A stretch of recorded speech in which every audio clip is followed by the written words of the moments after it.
Hello, welcome to Measures of Dispersion and Skewness. This is Unit 3 where I will be discussing about meaning of dispersion.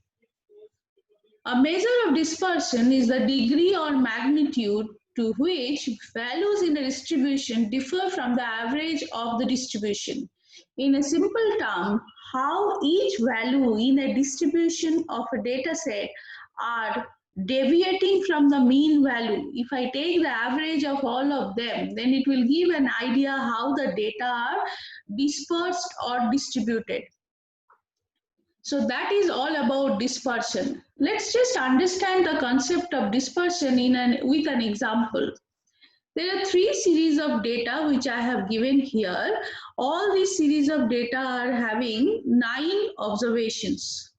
The first one, if I take the average, I'm sure you will get the average as 15. The series 2 has observations like 11, 12, 13 up to 19. And again, if we calculate the average will be 15. Series 3, the values are 3, 6, 9, 12, 15, 18, 21, 24, and 27. And again, if we calculate the average, we'll get the value 15.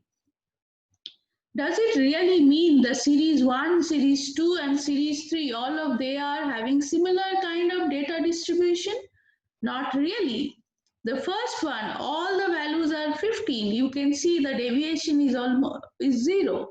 The second one will have a moderate level of dispersion, whereas the third one, if you calculate the standard deviation, it will have the highest among the three. So dispersion or the data, how they are scattered or distributed will be different if we see from one series to another series. In spite they are having the same average or same measures of central tendency. The similar thing I have depicted in a picture over here. You see the diagram of A.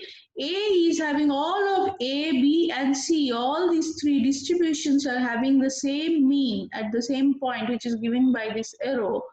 Whereas A is having least amount of dispersed data, B is moderate, whereas C is quite dispersed. I'm sure if you know how to calculate standard deviation, the standard deviation of C will be highest among all.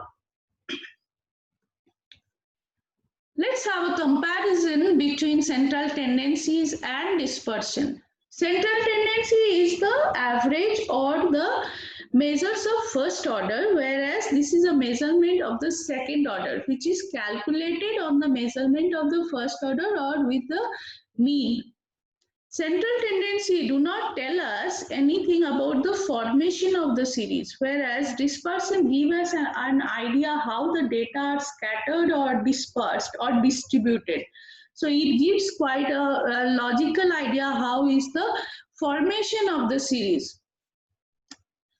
Central tendency give us the detailed, it does not talk about the detailed feature of observation, whereas if we talk about any measures of dispersion, it gives the characteristics of the observations. For example, if we compare two students with the same average percentage for the last 3 years, but both the students are having different standard deviation, we can calculate the coefficient of variation, which is a measure of dispersion, which will give us an idea who is more consistent. Where the CV is more, that boy will be less consistent in his performance. So, in a simple word, central tendency give the idea of the just where the data are concentrated. It do not really tell us about the entire picture of distribution. Whereas dispersion give us how the data, each and individual observation, how they are deviating from the central tendency or from mean or from median or from mode. So it actually gives us the entire picture of the distribution.